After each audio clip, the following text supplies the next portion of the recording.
Hello, my dear listeners.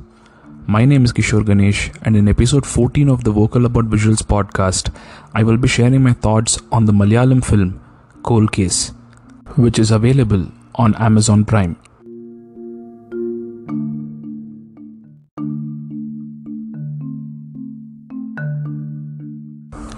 Right off the bat, I should say I was impressed by this movie. I can't reveal too much of the movie because it is ultimately a mystery, but from what was on the trailer, we can figure out that it is an investigative thriller with supernatural elements. Now, I'm not a fan of the horror genre in general, and if I'm impressed by the treatment of that aspect, then the movie is definitely doing something right. The movie doesn't play up the supernatural elements to the point that they overpower the entire narrative. Instead, it uses these horror elements to complement the main narrative, which is a murder investigation. And maybe this is why I liked it. Adding yet another dimension to a story format that I personally like a lot, well, that sounds like fun to me. The acting in Malayalam movies is generally top notch, and this movie is no different. There are two main characters, Aditi Balan and Prithvi Raj, and both excel in their performances. Aditi Balan especially has this one deer caught in the headlights kind of expression when she's scared that stood out for me. Because okay, before I say anything, I admit that I am no trained actor. In fact, I am no actor at all. But the reason why this expression stood out for me was that it was completely blank. Generally, when I see actors showcase fear either in a close-up or a mid-shot, they seem to do more with their eyes and their face. But here, nothing like that was happening. So my first reaction was, she is expressive everywhere else in other scenes and situations, but there's nothing going on here. But then again, when I actually thought about it, I realized that her fear was communicated to me. And maybe the context of the story did help get that message across. But when people are scared in real life, they really do tend to have a blank expression because they tend to freeze. They are scared stiff. And maybe this is what Aditi incorporated into her performance. Maybe this is an acting choice that new age actors are making.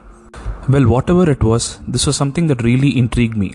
Lakshmi Priya Chandramouli also has done a very good job in her role, and I'm glad that she's getting such meaty roles in such big films. May more success come her way. Talking about the investigative part of the film, I should say I thoroughly enjoyed it. There is no hoopla whenever there is a breakthrough in the case or when the special team that's investigating the crime gets a new clue that takes them closer to the perpetrator. The investigation is logical, the writing has had plenty of research done regarding different investigation techniques, and all of this creates an air of believability about the entire process. What I mean is that I don't know if this is how actual investigations are done, but whatever I saw in this film seemed very believable. The only issue that I have with this film is that there are no real setbacks to the protagonists when it comes to cracking the case, and they move on from one step to another with relative ease. That said, I enjoyed the movie because the mood that the movie set was that of a puzzle being solved, and the focus was purely on the puzzle and not the puzzle solvers. And for me personally, if a movie gave me a good puzzle to solve, that still works. It doesn't necessarily have to move me or make me introspect or shake me to my core. And one of my most favorite aspects of this movie was the really strong, well-written female characters. In fact, Aditi Balan's universe in this movie is one that is largely devoid of any male characters. And there didn't seem to be even one instance where her character, or us, the audience, feel like she needed this to change.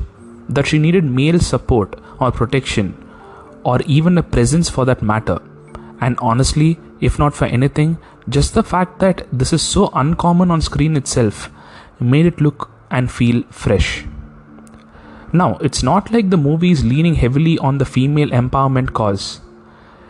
It's just that, exactly like in our society, in some cases, women are just doing their own thing without being dependent on men, and in others, they are equal contributing members of the society, just like the menfolk, and the movie just showcases that.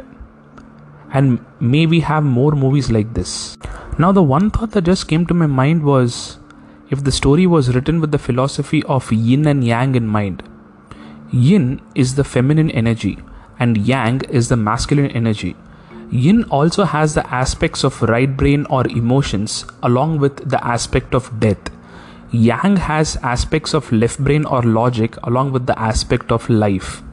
And when you watch the movie, you will see how all these aspects fit perfectly with the story threads in the film.